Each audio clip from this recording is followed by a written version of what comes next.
இப்போ நம்ம சம்மில் வந்து என்ன கொடுத்துருக்காங்கன்னா வந்து ஒரு சைக்கிளோட ரேட் வந்து 1700 கொடுத்துருக்காங்க. ஸோ குறித்த விலை வந்து 1700.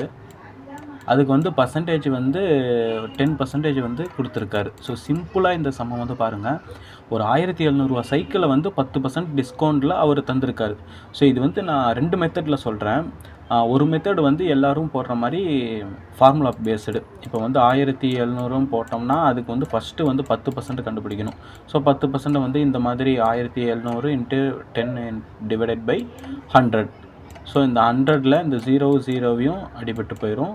ஸோ 17 × 10 = 170.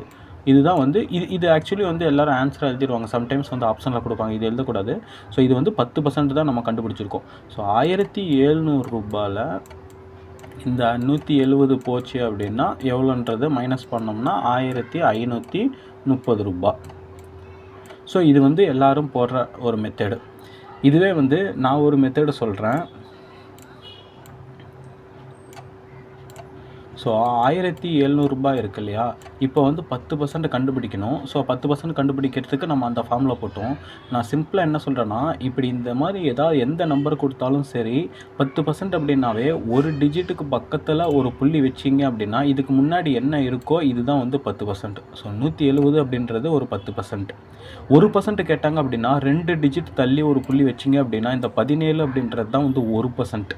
ஸோ 1% 10% இருந்தாவே போதும். நம்ம எந்த பர்சன்டேஜ் வந்து கேட்டாலும் நம்ம வந்து ஈஸியாக கண்டுபிடிச்சலாம். இப்போ இதுலேயே வந்து ஒரு 22% அப்படின்னாங்கன்னா 10% வந்து 170, இன்னொரு ஒரு 10% வந்து 170, இன்னும் ஒரு 2%க்கு வந்து 17 அப்படின்னு போட்டு இதை நம்ம வந்து கூட்டினாவே வந்து நமக்கு வந்து 22% வந்து நமக்கு வந்து கிடைச்சிடும். ஸோ இந்த பர்சன்டேஜில் ஈஸியாக நம்ம கண்டுபிடிச்சலாம். ஸோ இந்த கணக்குப்படி நமக்கு வந்து 10% சொல்லியிருக்கிறாங்க. ஸோ நம்ம வந்து டைம் வேஸ்ட் பண்ணாமல் ஈஸியாக கண்டுபிடிக்கிறதுக்கு இந்த 170 அப்படின்றது 10% உடனே நமக்கு தெரிஞ்சிருது. ஸோ அந்த 1700ல் இந்த 170 போனதுன்னா என்ன ஆன்சர் அப்படின்றது நம்ம உடனே வந்து ஆன்சர் போட்டுடலாம். ஸோ இந்த மாதிரி வந்து இந்த பர்சன்டேஜில் நம்ம கண்டுபிடிக்கலாம். இது வந்து என்னோடய மெத்தடில் நான் ஃபாலோ பண்ணுறேன். ஸோ நீங்கள் வந்து இது பிடிச்சிருந்தால் இது வந்து பண்ணுங்கள். இல்லை அப்படின்னா நீங்கள் அந்த ஃபார்முலா பேஸில் தான் போகிறீங்க அப்படின்னா போங்க. நான் ஃபார் எக்ஸாம்பிளுக்கு இன்னொன்று கூட வந்து சொல்கிறேன்.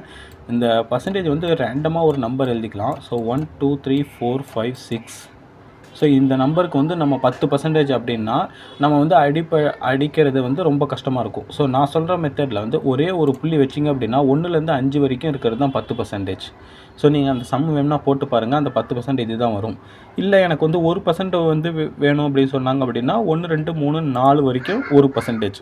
ஸோ எத்தனை டிஜிட் கொடுத்தாலும் சரி லாஸ்ட் டிஜிட்டை எடுத்துட்டோம் அப்படின்னா அது வந்து ஒரு 10%. 2 டிஜிட்டை எடுத்துட்டோம் அப்படின்னா அது 1%. ஸோ இந்த வீடியோ பிடிச்சிருந்தால் லைக் பண்ணி எங்களுக்கு வந்து சப்போர்ட் பண்ணுங்கள், சப்ஸ்கிரைப் பண்ணுங்கள். வேறு என்ன சம்ம வேணும் அப்படின்றத வந்து கமெண்ட் செக்ஷனில் சொல்லுங்கள். நெக்ஸ்ட்டு வீடியோவில் பார்க்கலாம். தேங்க்யூ.